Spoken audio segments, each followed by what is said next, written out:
RSS उसका political outfit BJP है और वो समझते हैं कि उन्होंने इंडियन रिपब्लिक पर कब्जा कर लिया है। वो डेमोक्रेसी चुन के आए हैं, शासन करने के लिए नहीं, लग रहा है कब्जा कर लिया आरएसएस बीजेपी ने। संविधान क्या है और लोकशाही संविधान खतरे में है, ये सब बात हो रही है और नरेंद्र मोदी को ये कहना पड़ रहा है कि बाबा साहब भी चाहें तो संविधान नहीं बदल सकते हैं। लेकिन ये लीला है, मैं कहता हूँ आरएसएस बीजेपी लीला है, उसके 100 मुंह हैं, एक कुछ और बोलेगा, दूसरा कुछ और बोलेगा, तीसरा कुछ और बोलेगा। बाबरी मस्जिद था तो विश्व हिंदू परिषद आगे था, अब राम मंदिर बन गया कोर्ट से तो अब क्रेडिट भी ले रहे हैं कि हम ही ने बनवाया है। तो इनके 100 मुंह हैं और वो विश्वास करने लायक नहीं है। क्या आप बीजेपी के नेता अभी इलेक्शन कैंपेन में कई जगह हमने सुना कि 400 सीट चाहिए, क्यों? क्योंकि संविधान बदलना है, 272 से तो सरकार बना सकते हैं लेकिन 400 आएगा तो संविधान बदलेंगे। क्या मिस्टर नरेंद्र मोदी ने किसी भी ऐसे मेंबर के खिलाफ या बीजेपी ने या आरएसएस ने कोई एक्शन लिया? टिकट काटा? इलेक्शन कमीशन ने कोई एक्शन लिया? नहीं लिया। तो इसीलिए जब मोदी साहब बोले कि बाबा साहब भी नहीं बदल सकते, इसका मतलब निश्चित है कि कुछ ना कुछ होने वाला है, क्योंकि वो जो बोलते हैं उसका सीधा उल्टा करते हैं। जब संसद में आए थे तो उन्होंने झुक के जो है ना प्रणाम किया था, माथा टेका था संसद को, और पता लगा कि वो संसद छोड़ के नया संसद बनवा दिए, गुरुजी को भेज दिए मार्गदर्शक मंडल में और भारत रत्न भी दिए, खुश हो जाइए थोड़ा सा। तो ये समझना है, और बेसिक फंडामेंटल, मैं इतिहास का छात्र हूँ इसलिए बेसिक बात समझता हूँ। एक एक जो बीमारी का सिम्टम सब नहीं देखते हैं, जड़ कहाँ पे वो समझने की कोशिश है।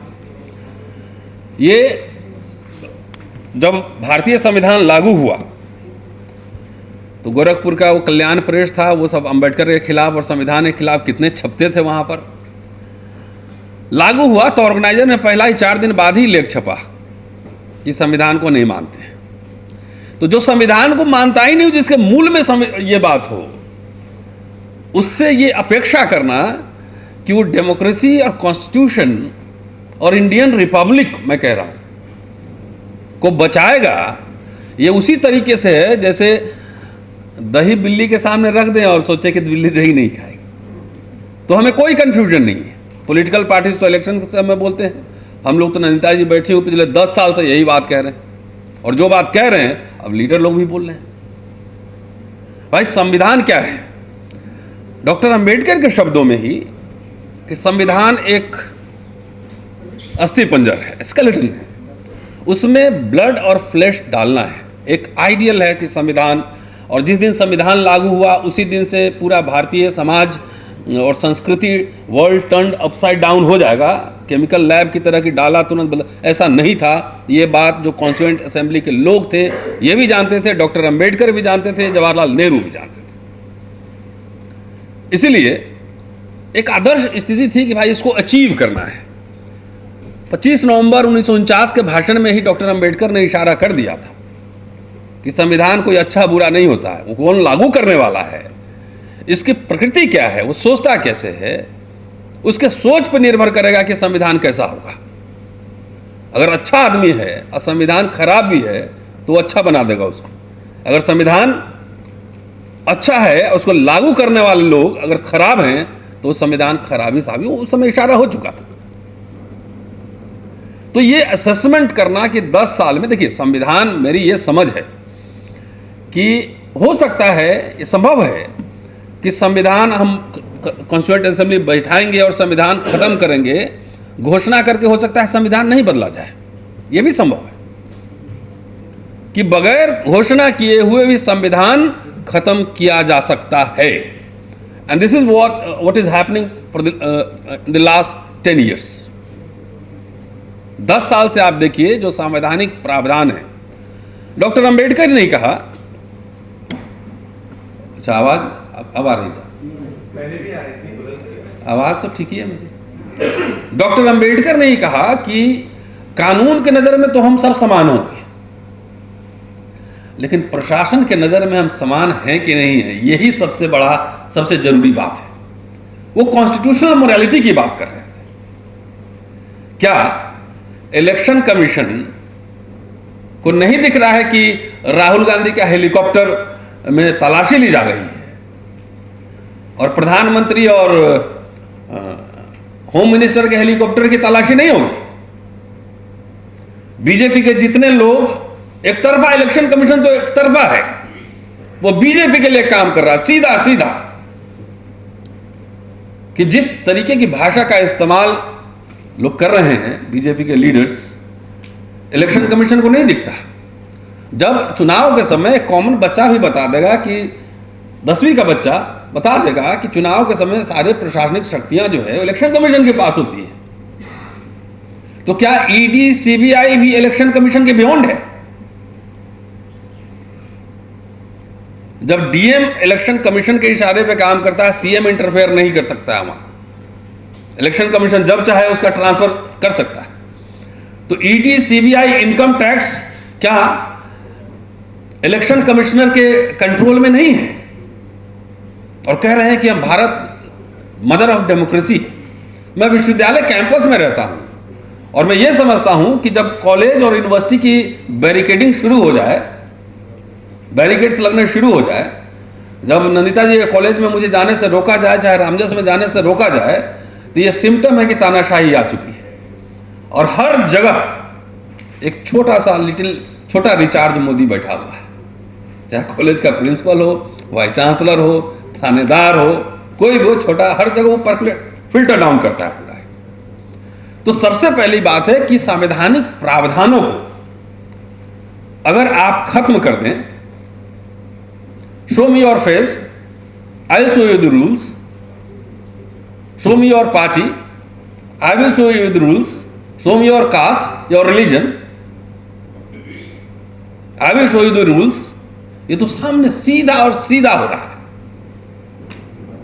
छोटी छोटी बातों पे जितने, भाई डेमोक्रेसी ये नहीं है कि हम सब एक विचार मानते हैं और एक साथ रहते हैं। डेमोक्रेसी ये है कि हम अलग अलग विचार मानते हैं तब भी एक साथ रहते हैं। ये है डेमोक्रेसी। क्या 10 साल का जो एक्सपीरियंस है, अनुभव है, ये कोई कह सकता है कि हम डाइवर्सिटी में बिलीव करते हैं? One nation one election Modi की गारंटी, और बाबा साहब भी नहीं बदल सकते हैं, और पूरे 24 गारंटी मैंने पढ़ा है। एक जगह भी सोशल जस्टिस, आरक्षण, कास्ट सेंसस एक जगह भी नहीं है, एक जगह भी नहीं। और इनसे वो उम्मीद भी क्यों करें? हम तो पहले ही कह दिए कि बिल्ली को दही देना के बराबर है। दूसरी बात मैं आ रहा हूं कि कोई भी डेमोक्रेसी वाइब्रेंट कैसे होता है? वाइब्रेंट होता है अपोजिशन पार्टी का होना, पब्लिक इंस्टीट्यूशंस का होना। क्या मोदी राज में पब्लिक सेक्टर, पब्लिक इंस्टीट्यूशंस सब अपने तरीके से काम कर रहे हैं? इसका जवाब है ना। भाई मैं जिस सोशल बैकग्राउंड से आता हूं, तो बाकी तो कह ले कि 70 साल में कुछ नहीं हुआ, मैं कैसे कह सकता हूं? मेरे दादा दादी तो मजदूर थे, उसके पहले भी मजदूर रहे होंगे। वो अंबेडकर ने स्टेट माइनॉरिटी लिखा, शेड्यूल कास्ट की शिकायतें वो दिया, लोगों को मेमोरेंडम दिया। ओवरनाइट नहीं हो सकता था, लेकिन उस आइडिया को जवाहरलाल नेहरू, फिर इंदिरा गांधी, तमाम लोगों ने बढ़ाया। वो पब्लिक सेक्टर यूनिट, अगर 4 रुपए फीस देकर उस स्कूल में मैं नहीं पढ़ा होता, दिल्ली यूनिवर्सिटी में 424 रुपए साल का फीस देकर नहीं पढ़ा होता मैं, तो मैं हिंदू कॉलेज में प्रोफेसर कैसे बनता? हम सब जितने बैठे हैं सब सरकारी स्कूल के ही पढ़े होंगे, मैं जानता हूं। मैं भी अपने गांव में ही पढ़ा। तो विजन था, आइडिया कि modern nation, modern republic state बनाना है भारत को। इसके लिए पब्लिक सेक्टर यूनिट बनाना जरूरी था। इसलिए अंबेडकर जब नहीं रहे, तो उनका जो आइडिया था किश्तों में, जवाहरलाल नेहरू, इंदिरा गांधी और राजीव गांधी तक मैं कह रहा हूं, किश्तों में वो सब चलते रहे। आखिर राजीव गांधी जवाहर नवोदय विद्यालय खोला ना, IITs, मेडिकल कॉलेजेस सब तमाम खुले ना, यूनिवर्सिटीज खुले, और उससे एक मिडिल क्लास का फॉर्मेशन हुआ, मिडिल क्लास का फॉर्मेशन हुआ। और मिडिल क्लास ही निशाने पर है आरएसएस बीजेपी की, क्योंकि यहां से क्रिटिक यहीं से डेवलप होता है। और खास तौर से जो दलित, ट्राइबल, बैकवर्ड कम्युनिटीज के लोग आ रहे हैं। अब तो यूनिवर्सिटी में बिरसा फुले अंबेडकर नारे लग रहे हैं ना, अच्छा तो नहीं लगेगा। 100 लोग आएंगे तो मान लो 90 चुप रहेंगे, 10 तो सवाल उठा देंगे, 5 तो उठा देंगे। एक आदमी भी सवाल उठा दे तो इनकी जड़ें हिलने लगती, चुल इनके हिलने लगती, तुरंत भावना आहत हो जाता है। तो पूरा पब्लिक सेक्टर यूनिट बना जिससे हम सब बने। ये मोदी सरकार, आरएसएस, कॉर्पोरेट, ये मिलकर पूरे पब्लिक सेक्टर यूनिट को बर्बाद कर रही है, इंक्लूडिंग माय यूनिवर्सिटी। भाई हम लोग पहले भी यूनिवर्सिटी में डिसएग्रीमेंट के साथ रहते थे, प्रिंसिपल से लड़ाई होती थी। आप तो मधु जी आपने देखा है कितना वाइस चांसलर के सामने जिंदाबाद मुर्दाबाद सब हम लोग भी रहते थे उसमें। लेकिन कभी कोई ऐसा नहीं हुआ कि आपको पर्सनल विक्टिमाइजेशन करेगा। आज अगर डिसएग्रीमेंट हो तो आपके खिलाफ कुछ भी कर सकता है। ये एकेडमिक इंस्टीट्यूशंस की मैं बात कर रहा हूं। तो पब्लिक सेक्टर यूनिट खत्म कर देना है।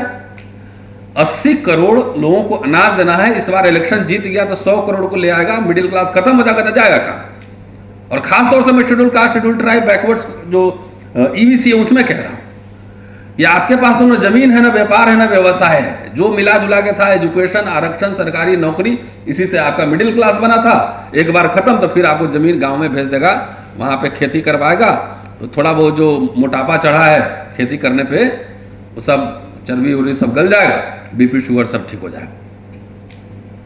तो आरएसएस और बीजेपी दलितों को, खासतौर से आदिवासियों को, सीधे दलितों को सीधे प्रकृति के पास भेजना चाहती है। गांव में पढ़ो लिखो नहीं, हमारे खेत में काम करो, ये सवाल है। इसलिए मेरे लिए पॉलिटिकल पार्टी का जो इशू है ही, मेरे लिए एक ही मुद्दा है, डिफीट आरएसएस बीजेपी। क्योंकि सब तंत्र जो है ना उसकी जड़ वहीं पे है, वहीं पे। और चलते चलते ये कह रहा हूं, मेरे पास मैं लाया था कि एजुकेशन पे बोलूंगा लेकिन समय कम है। कास्ट सेंसस में मोदी जी नहीं बोले इस बार। चलिए संयोग है कि कम से कम नहीं कह रहे कि मैं नीची जाति का हूं। कास्ट सेंसस में नहीं बोल रहे। कास्ट सेंसस क्यों जरूरी है, अंतिम लाइन कह के मैं चला जाता हूं सिर्फ एजुकेशन को लेकर। 1927 12 मार्च 1927 का अंबेडकर का भाषण है बॉम्बे लेजिस्लेटिव काउंसिल में। और उन्होंने क्या कहा था? 4 कैटेगरी में बांटा था, विकसित हिंदू, मध्यवर्ती हिंदू, पिछड़े हिंदू और मुसलमान। और पूरा आंकड़ा उन्होंने दिया था। यह आंकड़ा मेरे पास है, किसी को चाहिएगा तो मैं दे दूंगा कि क्या कहा, कि जिसकी सबसे ज्यादा जनसंख्या है वो तीसरे नंबर पर, सेकंड में जो है चौथे नंबर पर, और जिसकी संख्या कम है वो प्राइमरी से लेकर यूनिवर्सिटी तक सब जगह 1 नंबर पर है। तो कह रहे हैं शिक्षा के लिए अनुदान दीजिए और आपको सोशल इनइक्वालिटी है, इस थ्योरी को आपको स्वीकार करना पड़ेगा।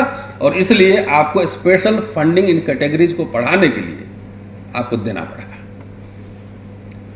विकास जी काम करते हैं एजुकेशन पर, शिक्षा की कटौती हुई है कि बढ़ोतरी हुई है? सवाल ये है। कितने यूनिवर्सिटी 10 साल में बने हैं? मुझे तो नहीं दिखाई दे रहा कहीं बना है यूनिवर्सिटी। दिल्ली यूनिवर्सिटी में एक कॉलेज भी नहीं खुला शायद। अब बाबा साहब से ही मैं बना हूं, गले में माला, विचारों पर ताला। ये है, ये बात मुझे लोगों को कहना, समझाना है। और मैं समझता हूं कि जेपी मूवमेंट वो पहला काउंटर रेवोल्यूशन था और अन्ना जो है वो दूसरा काउंटर रेवोल्यूशन था इस भारत में। और दोनों का कैरेक्टर एनालिसिस करके देख लीजिए, अन्ना आंदोलन का बाई प्रोडक्ट है। इसलिए ऐसे बहरूपियों को पर्दाफाश भी करना है। शुक्रिया, थैंक यू।